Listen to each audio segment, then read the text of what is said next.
flash d'information pour ce jeudi 14 décembre. Le président Waverlum Calawan donne en ce moment une conférence de presse. La conférence, qui a débuté vers 17h30, est diffusée sur SBC2, Radio Sicile et YouTube.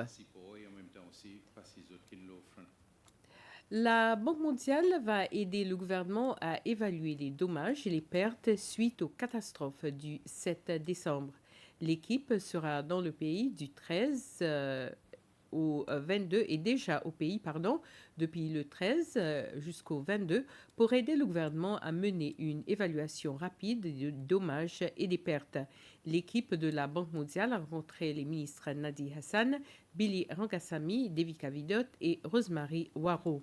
L'objectif de cette évaluation est d'estimer les coûts associés aux dommages subis par les infrastructures et les biens matériels à la baisse de la production des secteurs productifs et à la perturbation de l'accès aux biens et aux services, ainsi que l'impact social et économique associé et les besoins en matière de redressement.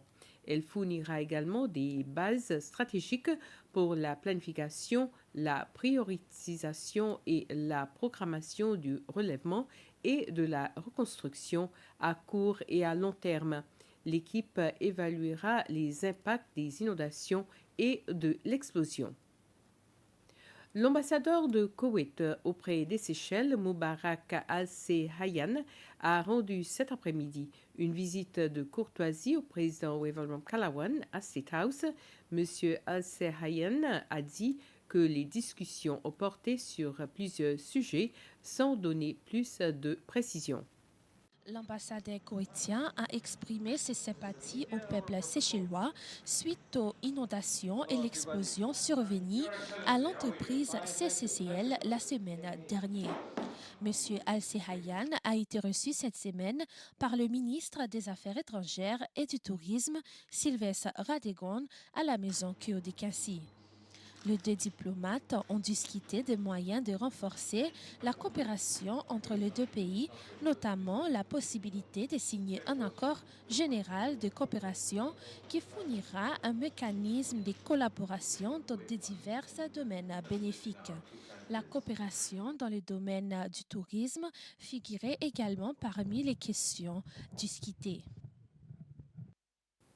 La Chine et les Seychelles envisagent de poursuivre les bonnes relations diplomatiques qui existent entre les deux pays et la Chine affirme qu'elle continuerait à soutenir les Seychelles dans plusieurs secteurs tels que la pêche et le tourisme, entre autres.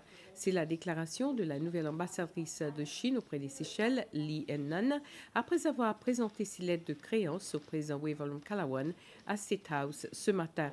L'ambassadrice Lin a également rendu une visite de courtoisie au vice-président Afif. Les règlements concernant le commerce des produits alimentaires, la publicité et la promotion de l'alcool, ainsi que l'accord de partenariat entre les Seychelles et l'Union européenne, telles sont quelques-unes des décisions prises lors des récentes réunions du Conseil des ministres à State House.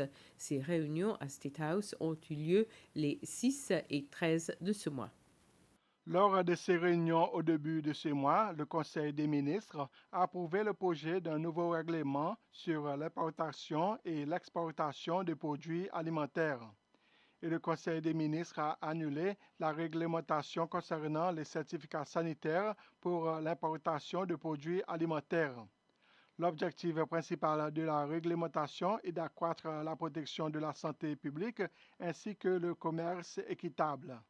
La réglementation couvrira les conditions d'importation de produits alimentaires qui présentent des risques élevés pour la santé publique.